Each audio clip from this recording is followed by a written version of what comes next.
So hello friends, welcome to the video. तो हम geometry के काफ़ी एस्पेक्ट्स कवर कर चुके हैं। फॉर एग्जांपल हमने क्वाड्रिलैटरल्स कवर करे, सर्कल्स पूरा कर चुके हैं, ट्रायंगल के एरियाज वाला वीडियो भी देखा होगा आपने। आज हम बात करेंगे मेंसुरेशन चैप्टर की, जो एक बहुत इंपॉर्टेंट चैप्टर है, mensuration. As compare to geometry ये थोड़ा सिंपल है। This is more of a formula based chapter, but हाँ, ऐसा नहीं कि यहाँ पे सिर्फ फॉर्मूले से काम चलता है। उस डायग्राम का प्रॉपर विजुअलाइजेशन जरूरी है और एप्लीकेशन जरूरी है। बट ये काफ़ी बढ़िया चैप्टर है इन द सेंस कि रेगुलरली एग्जाम्स में आता भी है, और क्वेश्चंस काफ़ी हद तक इसके रिलेटिवली थोड़े इजी होते हैं, डुएबल होते हैं। कैलकुलेशन थोड़े इन्वॉल्व हो सकते हैं, बट ट्रस्ट वर्दी चैप्टर है। ठीक है, तो आज इसी की बात करेंगे। यहाँ पे दो एस्पेक्ट होते हैं मेंसुरेशन में। मेंसुरेशन मतलब बेसिकली मेजरमेंट्स। फॉर एग्जांपल आप किसी वॉल्यूम निकाल रहे हैं, सरफेस एरिया निकाल रहे हैं, साइड की लेंथ निकाल रहे हैं, एक्सेट्रा। ठीक है, पेरीमीटर निकाल रहे हैं, उस तरह से। इसके दो स्ट्रीम्स होते हैं, 2D फिगर्स और 3D फिगर्स। 2 डायमेंशनल फिगर्स तो हम काफ़ी हद तक कर चुके हैं। फॉर एग्जाम्पल जब मैं क्वाड्रिलैटरल में आपको रोम्बस का एरिया बता रहा था, तो वो 2D मेंसुरेशन का पार्ट था एक तरह से। उसी तरह से अगर आपको याद होगा, जब हम सर्कल में पढ़ रहे थे सेक्टर का एरिया, ठीक है, या सेगमेंट की बातें कर रहे थे, तो वो भी 2D मेंसुरेशन का पार्ट था, क्योंकि ये सारी चीजें 2 डायमेंशनल में बन सकती है। तो 2D काफी हद तक कवर हो चुका है। ट्राइंगल के एरिया के जो 5 फॉर्मूले मैंने बताए थे आपको, वो भी मैं रिवीजन वाले में करवा चुका हूँ। वो सब 2D का पार्ट था। ठीक है, कुछ बचा होगा तो मैं एंड में देख के बता दूंगा आपको। मेन चीज जो हम यहाँ पे कवर करने वाले हैं, 3 डायमेंशनल फिगर्स। ठीक है, 3 डायमेंशनल फिगर्स। ठीक, तो इसमें देखते हैं, कहानी शुरू करते हैं। बहुत जरूरी चीज है, and I try to cover the entire things. और सिर्फ मैं फॉर्मूले नहीं रटवाऊंगा आपको। ट्रस्ट मी, जब तक प्रॉपर विजुअलाइजेशन ना हो तब तक काम नहीं बनता। फॉर एग्जाम्पल अभी मैं अगर आपसे पूछूं कि भाई प्रिज्म या पिरामिड क्या होता है, आप में से कई लोग थोड़ा कंफ्यूज हो सकते हैं, या उसकी पूरी डेफिनेशन तक आने में प्रॉब्लम हो सकती है। फॉर्मुलेज में भी इशू हो सकते हैं। तो जहां पर भी कुछ लूप होल्स बचे हुए हैं, तो फिर will try to cover that completely. फिर सवालों पर जाएंगे। तो चले कहानी शुरू करते हैं। पहले मैं एक चीज बता दूं आपको कि let us do the listing first, कि हम किन किन डायग्राम्स को डील करने वाले हैं, और उसमें कौन से फॉर्मूलेस पे हमको ध्यान रखना है। फिर हम कहानी शुरू करेंगे। ओके, तो लगभग 10 से 11 के आसपास यहाँ पे कहानी बनती है, उतने फिगर्स यहाँ पे होते हैं। दे कैन बी केसेस जहाँ पे आपको फिगर्स कंबाइन करके दिए जाएं, पर उनकी बाद में बात करेंगे। तो हम स्टार्ट करेंगे प्रिज्म से। प्रिज्म, फिर हम बात करेंगे क्यूबॉइड की, फिर हम क्यूब की बात करेंगे, और फिर हम सिलेंडर की बात करेंगे। ये फिगर्स फाउंडेशनली कनेक्टेड हैं। कैसे, मैं आपको बताऊंगा। मतलब क्यूबॉइड या क्यूब या सिलेंडर एक तरह का प्रिज्म ही होता है। क्यों ये सब बातें बोली, आई विल टेल यू। जब आप प्रिज्म के बारे में थोड़ा जान जाएंगे तो ये भी समझ पाएंगे। ठीक है, आपको प्रिज्म का नाम सुनते ही फिजिक्स लैब का एक रिफ्रैक्शन वाला एक एक्सपेरिमेंट याद आ रहा होगा, जहां पे जो आप प्रिज्म यूज करते हैं वो ट्रायंगुलर प्रिज्म होता है। पर प्रिज्म सिर्फ ट्रायंगुलर नहीं होते, और भी होते हैं। तो हम जनरल डेफिनेशन की बात करेंगे। खैर, आगे चलते हैं। इसके बाद जो मेन फिगर हम लोग उठाएंगे वो है पिरामिड, कोन। ठीक है, पिरामिड एग्जाम्स में आया हुआ है। एंड और इसमें आपको ये भी, भाई मैं सिर्फ कैट की बात नहीं कर रहा, जैट, आईएफटी, बाकी ओमेट में भी ये बड़ा ही इंपॉर्टेंट टॉपिक होता है। तो वहाँ क्वेश्चंस की भी हम लोग बात करेंगे, वहाँ पर भी आए हुए हैं। पिरामिड के फॉर्मूला याद करना बहुत ही, मतलब उस समय याद हो जाते हैं, पर हम लोग अक्सर भूल जाते हैं। आप लोगों में से किसी ने देखा होगा। तो इनको भी अब ऐसे मेमोराइज करना है कि बात भूले नहीं, हम लोग ठीक से सेट हो जाए, अप्लाई भी हो जाए। तो ये ध्यान रखना है। जैसे अभी मैं आपसे, अब अगर आप अभी आप 2 मिनट रुको, सोचो अपने आप से वीडियो पॉज करके, that do I really recall और remember the formulas of pyramid. कई लोग कंफ्यूज होंगे आप लोग। ठीक है, और इस चैप्टर में जहां पे कैलकुलेशन थोड़े ज्यादा होते हैं, you can't afford being confuse on the formula, फिर तो कहानी काफी गड़बड़ हो जाती है। यार, आगे चलते हैं। इसके बाद हम लोग फ्रस्टम फिगर्स देखेंगे। ठीक है, फ्रस्टम फिगर्स क्या होते हैं? जिन फिगर्स को पैरेलल टू द बेस आप लोग कट कर देते हैं। ठीक है, जैसे कोन को आपने बेस के पैरेलली कट कर दिया पूरा, तो ऊपर एक छोटा कोन निकल गया, नीचे जो फिगर बचेगा उसे फ्रस्टम फिगर बोलते हैं। तो ये कटिंग हम लोग पिरामिड में भी करेंगे और कोन में भी करेंगे। तो इन फिगर्स का नाम लिख देते हैं। तो we will cover pyramid frustum,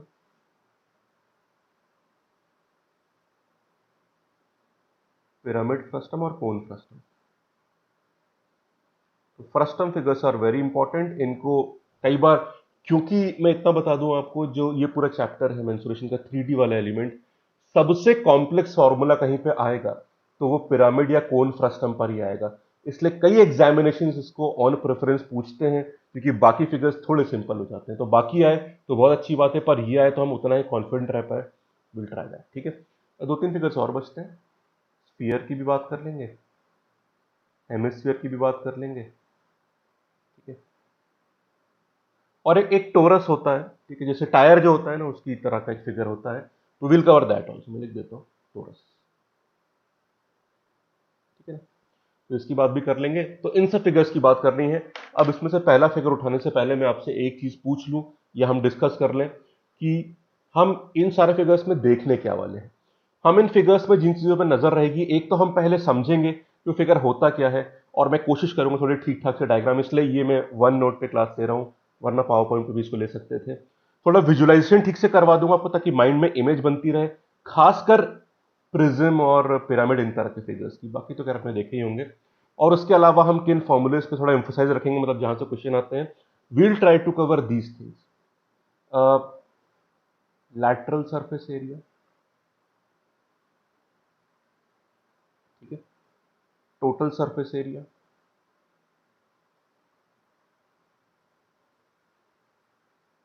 ठीक है। तो सरफेस एरिया में हम दो चीजें कवर करेंगे। Lateral surface area, total surface area, इसको हम एल से बोल देंगे, इसको हम टी से बोल देंगे। ये सब दोनों एरिया के पार्ट होते हैं। इसके अलावा हम वॉल्यूम की बात भी यहाँ पे करेंगे। फिर एक दो फिगर्स में एक दो थोड़ी अलग चीजें होंगी, वो स्पेसिफिकली कवर कर लेंगे। बट मोटा मोटा हमको ये तीन चीजें कवर करनी है। अब ये होती क्या है, बस वो समझ लीजिए, फिर हम अपने पहले फिगर्स पे चल सकते हैं। ओके, चलिए। तो पहले हम बात करते हैं सरफेस एरिया। एरिया आप जानते हो क्या होता है। किसी सरफेस, जैसे मान लीजिए लैपटॉप पे मैं रिकॉर्ड करूँ, तो लैपटॉप जो स्क्रीन है उसका एरिया हम निकाल सकते हैं। एरिया एक टू डायमेंशनल मेजरमेंट्स हमको देता है कि वो 2D फिगर्स में जाता है। नहीं, 3D में भी एरियाज निकलते हैं, पर जैसे इसकी यूनिट क्या होगी, मीटर स्क्वायर, सेंटीमीटर स्क्वायर, उस तरह से चलता है। ठीक है, तो जो टू डायमेंशनल एस्पेक्ट होता है किसी 3D फिगर का भी 2D एस्पेक्ट होता है भाई। किसी भी 3D फिगर में सर्फेसिस तो होती हैं, अब उस सर्फेस का तो एरिया निकालोगे आप। ठीक, तो उसकी बात करेंगे। अब लैटरल का मतलब क्या होता है वो देख लीजिए, वेरी वेरी इंपॉर्टेंट। एक टर्म यहां पे और है, वो मैं लिख दूं, कर्व्ड सरफेस एरिया, CSA। अब देखिए, what is lateral surface area. Lateral मतलब साइडवेज। जैसे मान लीजिए मैं इस कमरे में बैठा हूं, ठीक है। अब इस कमरे में एक तो फ्लोर होगा, जमीन होगी, और ज्यादातर जो हमारे कमरे होते हैं ना, अगर कुछ और डिजाइन हो तो अलग बात है, पर ज्यादातर कमरे जो होते हैं वो क्यूबॉइड शेप के होते हैं। ठीक है, अब देखिए इस कमरे में जमीन है, फ्लोर और रूफ, बाकी दीवारें होंगी, चार दीवारें साइड में। ठीक है, ये जो साइडवेज दीवारें होती हैं, जैसे पीछे आपको एक सरफेस दिख रही है, यहां पे भी एक दीवार है, पीछे भी एक दीवार है, इनको बोलते हैं लैटरल सरफेसेस। जो साइडवेज होती है, लैटरल। ठीक है, तो जब भी मैं लैटरल सरफेस एरिया निकालूंगा किसी भी फिगर का, तो मैं साइडवेज जितने भी यहां पे फेस हो सकते हैं उनका निकालूंगा। जैसे अगर मैं यहां पे बात करूं, फेस चार है यहां पे, एक दो तीन चार, पीछे का चार। क्लियर। तो जब मैं इनका एरिया निकालूंगा तो इसको बोलेंगे लैटरल सरफेस एरिया। अगर इसमें मैं फ्लोर का और रूफ का एरिया भी ऐड कर दूं तो टोटल सरफेस एरिया बन जाएगा। ठीक है, तो ऊपर और नीचे, फॉर एग्जांपल अगर मैं कोन की बात करूं, तो कोन में ऊपर तो पॉइंट होता है, नीचे की सरफेस होती है, तो उसमें सिर्फ एक ही एरिया जोड़ना पड़ेगा आपको। सिलेंडर में दोनों सर्कल के एरिया जोड़ने पड़ेंगे। तो जब भी लैटरल सरफेस एरिया मतलब LSA में आप बेस, ठीक है, और रूफ या फ्लोर और रूफ का एरिया जोड़ देते हैं तो टोटल सरफेस एरिया बन जाता है। तो कहानी खत्म, क्लियर होगी आपको यहाँ पे। ठीक है, क्लियर बात। अच्छा, एक बात और समझ लीजिएगा जो कि इंपॉर्टेंट है यहाँ पे। जैसे मान लो एक क्यूबॉइड बता दिया मैंने, डिटेल में बाद में बताऊंगा आपको। जैसे मान लो बना दिया, अब इसमें ये जैसे है, ये एक फेस है, ये एक फेस है, ये एक फेस है, हर दीवार एक फेस होती है। और ये क्या है, ये एज होती है, जहां पे दो फेस मिलते हैं उसको एज बोलते हैं। तो एज और फेस का आपको अंतर पता होना चाहिए, एज और फेस। अभी आपके सामने जो दीवार है, ये दीवार एक फेस है, ये दीवार भी एक फेस है, जहां पे दोनों दीवारें मिलती हैं वो एज होता है। ये सिंपल सी बात है, पता होनी चाहिए। ठीक है, चलिए, तो मैंने आपको दो टर्म्स क्लियर कर दिए। क्लियर है, कोई डाउट तो नहीं है इसमें। अब ध्यान दीजिएगा, कि हम एक second, I have to keep a watch on the time, क्योंकि इसमें टाइम नहीं होता ना, तो मैं अलग से स्टॉप वॉच चला के रखता हूँ कि मुझे पता रहे लेक्चर का टाइम क्या हो चुका है। Lateral surface area, total surface area हम लोग कवर कर चुके हैं यहाँ पे, clear. What is curved surface area? Curved surface area का फंडा क्या है? कर्व्ड सरफेस एरिया का मतलब ये होता है, ध्यान रखिएगा, जो मैंने आपको यहाँ पे 11 डायग्राम्स या फिगर्स बताए हैं, कई ऐसे होंगे जहां पे जो लैटरल सरफेस एरिया है, लैटरल सरफेस वो कर्व्ड होती है। फॉर एग्जांपल, अगर मैं यहाँ पे सिलेंडर की बात करता हूं, अगर मान लो ये कमरा सिलेंडर की तरह है, हम सिलेंडर के अंदर बैठे हुए हैं, तो अगर मैं लैटरली देखूंगा यहां पे, अगर मैं लैटरली देखूंगा तो मुझे फ्लैट दीवारें मिलेंगी या कर्व दीवारें मिलेंगी?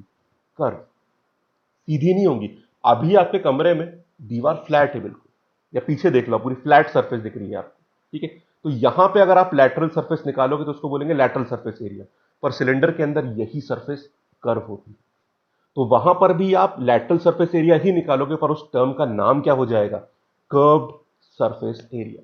तो CSA is just like LSA, बस कुछ स्पेसिफिक बॉडीज के लिए हम एलएसए नहीं सीएसए निकालते, ठीक है। क्लियर होगी ना बात? अब किन किन बॉडी के लिए सीएसए निकलेगा? सिलेंडर में निकलेगा, कोन, कोन में भी निकलेगा, स्फीयर और हेमिस्फीयर, ठीक है। और टोरस में भी जो टायर होता है उसमें भी कर्व सरफेस एरिया होती है। तो इनमें जिस टर्म का इस्तेमाल करेंगे एलएसए निकालने के लिए वो सीएसए होगा, बाकी कॉन्सेप्चुअली कुछ खास फर्क नहीं है। Are we clear? तो सीएसए हो गया। आखिरी टर्म वॉल्यूम, तो आप समझते ही हो, वॉल्यूम थर्ड डायमेंशन पे जाता है, मतलब इसकी यूनिट होंगी मीटर क्यूब, सेंटीमीटर क्यूब, इस तरह से, ठीक है। वो 3D का एक मेजरमेंट करता है, और इसे आप ऐसे इमेजिन कर सकते हो जैसे मैं कमरे में बैठा हूं। अब इस कमरे के 3D एस्पेक्ट का मतलब ये होता है कि इस कमरे में मान लीजिए आपको हवा भरनी है, ठीक है। तो अगर आपको हवा भरनी, तो कितनी हवा भरोगे? वो एस्पेक्ट वॉल्यूम से कवर होता है, कितना स्पेस अवेलेबल है इस कमरे में। क्लियर बात? तो अब सवाल एक और उठता है कि हमें कब एरिया इस्तेमाल करने है, कब वॉल्यूम, वो एक बार देख लेते हैं, फिर अपने पहले फिगर पे हम लोग आ सकते हैं। ध्यान दीजिएगा, अगर मैं आपसे पूछता हूं कि यार इस कमरे को मुझे पेंट करना है और दीवारों पे पेंटिंग के लिए कितना पेंट लगेगा, तब आप एरिया का इस्तेमाल करेंगे, क्योंकि आपको 3D नहीं 2D में एक फेस पेंट होता है, ठीक है। हाँ, अगर सिर्फ दीवारें पेंट करनी तो एलएसए यूज कर लेना, अगर टॉप भी पेंट करना है तो उसको मतलब, जैसे अक्सर पेंटिंग ऊपर अक्सर व्हाइट होता है और बाकी में पेंटिंग लगती है, तो देख लेना कि भाई एलएसए मांग रहा है, टोटल मांग रहा है। पर अगर मैं बोलता हूं इस कमरे में मुझे मान लीजिए ये देखना है कि कितनी हवा है, आई यूज वॉल्यूम, ठीक है। या किसी बलून में कितनी हवा भरनी, तो वॉल्यूम का इस्तेमाल करेंगे, ये तो इस तरह से काम चलता है। पर वॉल्यूम के बाहर पेंट करना है सिर्फ, तो फिर हम एरियाज की बात करेंगे, कर्व सरफेस एरिया। क्लियर होगी बात? क्लियर? चलिए, तो ये मोटी मोटी बात है, पता होनी चाहिए, वरना क्या होता है हम फॉर्मूले सारे याद कर लेते हैं, पर हमको यही नहीं पता है कि what does that geometrically imply. ठीक, चलिए अब शुरू कर सकते हैं। तो सारे फिगर्स कवर करने हैं, पर एक फिगर जो आज मैं कवर करवा दूंगा आपको, उसका नाम है prism, a very important figure. आइए इसको देख लेते हैं, बाकी भी कवर करेंगे, जल्दी हुए तो और भी कवर कर लेंगे, and it will be very very important, फिर क्वेश्चंस भी करेंगे। तो चलिए, प्रिज्म क्या होता है बताइए भाई, आपको मैंने बताया वो फिजिक्स एक्सपेरिमेंट वाली बात, तो लेट अस सी। पहले तो एक बात बता दूं मैं आपको कि सिर्फ ट्रायंगुलर प्रिज्म नहीं होते, और भी कैटेगरीज होती है। सो आई थिंक इतना मैंने क्यों किया, मैं इसको कंट्रोल करके भी डिलीट कर सकता था, चलिए कोई बात नहीं, हो जाता है। ओके, प्रिज्म की बात करते हैं। देखिए प्रिज्म क्या होते हैं, ध्यान दीजिएगा, बहुत केयरफुली समझिएगा। प्रिज्म में दो पॉलीगन्स होते हैं। पॉलीगन क्या होते हैं आपको पता है भाई, क्लोज फिगर विथ थ्री और मोर देन थ्री साइड्स। तीन का पॉलीगन ट्राइंगल कहलाता है, चार वाला क्वाड्रिलेटरल कहलाता है, और भी बड़े होते हैं, पेंटागन पांच वाला होता है, ऑक्टागन आठ वाला होता है, इस तरह से कहानी चलती रहती है। आपको यहां पे मान लो मैंने हेक्सागन ले लिया, तो आपको दो पॉलीगन लेने हैं जो बिल्कुल सिमिलर हो, सेम होने चाहिए, ठीक है, and place them parallel to each other. एक फिगर यहां रखा, एक फिगर यहां रखा, और इनके वर्टाइसेस सारे जोड़ दो आप, तो जो बनेगा ना वो प्रिज्म बनेगा, ठीक है। तो it comprise, what is a prism, ठीक है। और इसमें एक और बात है, मेनली इसको राइट प्रिज्म बोलते हैं, ठीक है, जिसमें जो लेटरल सरफेस है वो रेक्टेंगल्स बनती है। अब समझिएगा, what is it, keep two same polygons parallel to each other and join their vertices. तो लैटरल सरफेस बन गई ट्राइंगल और आपका प्रिज्म तैयार हो गया। अब एग्जांपल, ये तो डेफिनेशन बता दी मैंने आपको, अब इसको डायग्रामेटिकली देखते हैं, पूरी कहानी क्लियर हो जाएगी। मैं दो ट्राइंगल से चलो शुरू करता हूं। एक ट्राइंगल ऊपर रख दिया, फ्रेंड्स अब ध्यान दीजिएगा, मैं आपको 3D में ये सब चीजें दिखाने की कोशिश कर रहा हूं, इसीलिए ध्यान दीजिएगा। ये जो ट्राइंगल आप देख रहे हो ये थोड़ा टेढ़ा रखा हुआ है, सीधा नहीं रखा हुआ, ठीक है। It's not like this, it is like this, ठीक है। ऐसा ही पैरेलली इसके नीचे, अभी जब मैं एजेस ज्वाइन करूंगा तो दिख जाएगा, चिंता मत करिएगा। बिल्कुल इसी की तरह का मैंने ट्राइंगल इसके नीचे भी रख दिया, सेम होना चाहिए, ये रख दिया। अब आप इसके वर्टाइसेस ज्वाइन करो, इसको इससे ज्वाइन कर दिया, देखिए ध्यान दीजिएगा। अब आप बताइए, आपको सामने सामने एक फेस दिखना शुरू हो गया, फेस जो लैटरल फेस होगा आपका, और ये लैटरल सरफेस और लैटरल फेस जो दिख रहा है ये क्या है? रेक्टेंगल है। ये देखो, ये रेक्टेंगल बन गया आपका। और अगर मैं पीछे वाले को भी ज्वाइन कर दूं, ये देख लीजिए, बस बन गया हमारा प्रिज्म। अब इसमें लैटरल सरफेस कौन सी है? देखो, ये पीछे वाली, ये लैटरल सरफेस होती है, ये भी लैटरल सरफेस है इधर वाली, ऐसी रफली बना रहा हूं, और एक सामने दिख रही है मुझे आपको। और ऊपर नीचे तो आपको पता ही है कि भाई ये ऊपर वाला ट्राइंगल, ये नीचे वाला ट्राइंगल, ये बनता है प्रिज्म। आपने एक्सपेरिमेंट इसी से करते होंगे, इसको बोलते हैं ट्राइंगुलर प्रिज्म, ठीक है। क्लियर बात? चलिए, अब मैं ये नहीं चाहता कि आप प्रिज्म को सिर्फ ऐसे समझे कि सिर्फ ट्राइंगल से बन सकता है, इसलिए मैं आपके लिए एक और प्रिज्म बनाऊंगा एक जनरल फिगर से। लेट अस टेक पेंटागन लेके चलते हैं, पेंटागन लेके चलते हैं, ठीक है। पेंटागोनल प्रिज्म बनाते हैं। देखिए फ्रेंड्स, अब इसमें पेंटागन में सीधा नहीं बनाऊंगा कि आपको ऐसे दिखे, थोड़ा 3D बनाने के लिए इंक्लाइन सा बनाऊंगा, तो फिगर बनने देना, आप अपने आप समझ जाओगे। अब आपको दो पेंटागन चाहिए। पेंटागन एक ऐसा पॉलीगन होता है जिसकी 5 साइडें होती हैं। दो पेंटागन एक दूसरे के पैरेलल रख देंगे और उनकी एजेस को ज्वाइन कर देंगे।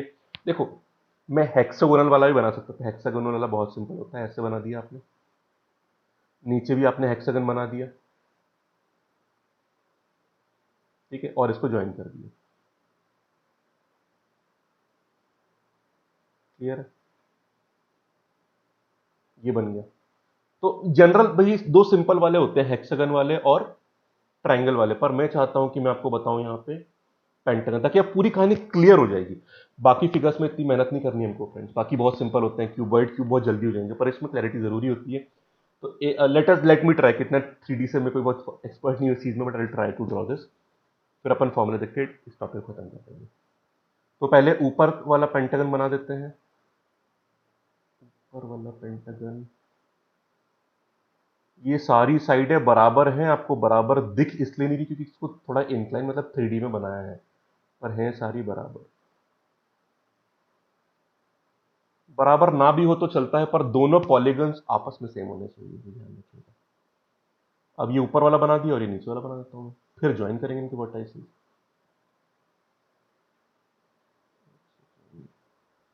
हाँ, सीधा बनाना पड़ेगा।